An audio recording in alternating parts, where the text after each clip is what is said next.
ಇನ್ನು ಕಾಂಗ್ರೆಸ್ ನಾಯಕರ ನಡುವಿನ ಕುರ್ಚಿ ಕಾಳಗಕ್ಕೆ ಜಗದೀಶ್ ಶೆಟ್ಟರ್, ಮಾಜಿ ಸಚಿವ ಕೆ.ಎಸ್. ಈಶ್ವರಪ್ಪ ಮಿರ್ಚಿ ಹರಿದಿದ್ದಾರೆ. ಎಲ್ಲರೂ ಸಿಎಂಗೆ ಬೆಂಬಲ ಕೊಡ್ತೀವಿ ಅಂತ ಹೇಳ್ತಾರೆ. ತಾವು ಕೂಡ ಸಿಎಂ ಆಗಬೇಕು ಅಂತ ಹಂಬಲ ವ್ಯಕ್ತಪಡಿಸ್ತಾ ಇದ್ದಾರೆ. ಹಾಗಾದ್ರೆ ಇಬ್ಬರು ಏನು ಹೇಳಿದ್ದಾರೆ ನೋಡೋಣ. ಮೊದಲಿಂದು ಹೇಳ್ಕೊಂತ ಇದ್ದೇನೆ ನಾನು ಇದ್ರ ಬಗ್ಗೆ.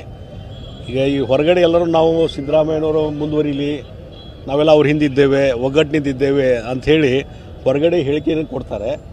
ಒಳಗಡೆ ಕುಸ್ತಿ ಚಾಲು ಆಗಿದೆ. ಇಂಟರ್ನಲ್ಲಿ ಯಾರು ಮುಖ್ಯಮಂತ್ರಿ ಆಗಬೇಕು, ಮತ್ತೊಂದು ಆಗಬೇಕು, ಈಗಾಗಲೇ ಇನ್ಸೈಡ್ ಫೈಟ್ ಚಾಲು ಆಗಿದೆ ಈಗಾಗಲೇ.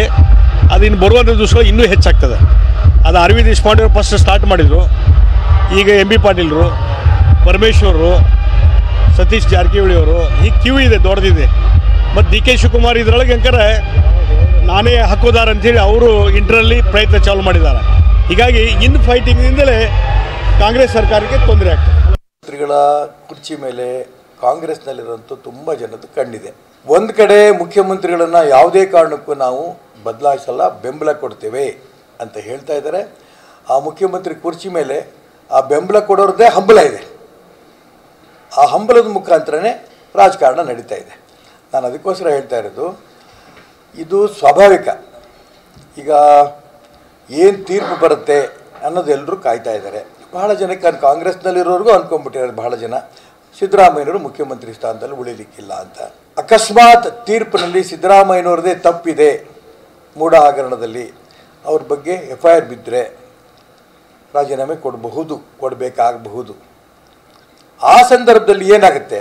ಸಿದ್ದರಾಮಯ್ಯನವರು ಅಪೇಕ್ಷೆ ಪಡೋಂಥ ವ್ಯಕ್ತಿನೇ ಮುಖ್ಯಮಂತ್ರಿ ಆಗ್ತಾರಾ, ಅಥವಾ ಸಿದ್ದರಾಮಯ್ಯ ಇಷ್ಟಪಡೋಂಥ ವ್ಯಕ್ತಿ ಮುಖ್ಯಮಂತ್ರಿ ಆಗೋದಕ್ಕೆ ಉಳಿದಂಥ ಕಾಂಗ್ರೆಸ್ಸಿನ D K Shivakumar, M B ಪಾಟೀಲರು, ಉಳಿದಂಥ ಎಲ್ಲ ಪ್ರಮುಖರುಗಳು ಕೂಡ ಅವ್ರಿಗೆ ಅವಕಾಶ ಕೊಡಲಿಲ್ಲ ಅಂತಂದರೆ ಸರ್ಕಾರ ಎಷ್ಟು ಮಟ್ಟಿಗೆ ಇರುತ್ತೆ ಇರಲ್ಲ, ಅದು ಜಡ್ಜ್ಮೆಂಟ್ ಮೇಲೆ ತೀರ್ಮಾನ ಆಗುತ್ತೆ. ಜಡ್ಜ್ಮೆಂಟಲ್ಲಿ ಸಿದ್ದರಾಮಯ್ಯನವ್ರು ತಗೊಂಡಂಥ ಏನು ಕ್ರಮ ಇದೆ ಅದ್ರ ಬಗ್ಗೆ ತೀರ್ಮಾನ ಆಗುತ್ತೆ. ಇನ್ನು ಸಿಎಂ ರೇಸ್ನಲ್ಲಿ ಒಬ್ಬರಾದ ಮೇಲೆ ಒಬ್ಬರಿದ್ದಾರೆ. ಸಚಿವರ ಮಾತುಗಳಿಗೆ ಪ್ರಹ್ಲಾದ್ ಜೋಶಿ ಲೇವಡಿ ಮಾಡಿದ್ದಾರೆ. ಸಿಎಂ ರೇಸ್ನಲ್ಲಿ ಒಬ್ಬರಾದ ಮೇಲೆ ಒಬ್ಬರು ಕಾಂಪಿಟೇಷನ್ ನಲ್ಲಿದ್ದಾರೆ ಕಾಂಗ್ರೆಸ್ನಲ್ಲಿ, ನಾನು ಅಂತ. ಇದು ಸಚಿವರ ಮಾತುಗಳಿಗೆ ಪ್ರಹ್ಲಾದ್ ಜೋಶಿ ಲೇವಡಿ. ದೇಶಪಾಂಡೆ ಅವರು ನಾನು ತಯಾರಿದ್ದೇನೆ ಅಂದಿದ್ರು. ಡಿ ಕೆ ಶಿವಕುಮಾರ್ ಅಂತೂ ಮೊದಲಿಂದಾನೇ ಕೂತಿದ್ದಾರೆ. ಇವರನ್ನ ಯಾವಾಗ ಹಬ್ಬಿಸ್ತೀನೋ ಅಂತ ಡಿ ಕೆ ಎದ್ದಿದ್ದಾರೆ, ಈಗ ಇದ್ದಾರೆ ಅಂತ. ಸಿದ್ದರಾಮಯ್ಯ ಬೆನ್ನಿಗೆ ಬಂಡೆ ಅಂತ ಇದ್ದೇವೆ ಅಂತ ಹೇಳ್ತಾರೆ. ಆದ್ರೆ ಹೊರಗಿನಿಂದ ಅಂತ ನಗ್ತಲೆ ಕಾಲೆಳೆದ್ರು ಜೋಶಿ. ನೋಡ್ರಿ, ನಾನು ಇನ್ನೂ ಹೇಳಿದ್ದೀನಿ, ಇಷ್ಟು ರಿಯಾಕ್ಟ್ ಮಾಡೋದು ಜರೂರತ್ತೇನಿತ್ತು? ಅಂದ್ರೆ ಅವರು ತಪ್ಪು ಮಾಡಿದ್ದಾರೆ ಅಂತ. ಎಷ್ಟು ಮಂದಿ ಇದ್ದಾರೆ ಮಂತ್ರಿಗಳು ಕರ್ನಾಟಕದಾಗ?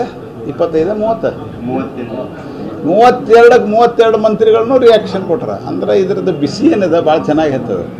ಸತ್ಯ ಹೇಳಿದ ಕೂಡಲೇ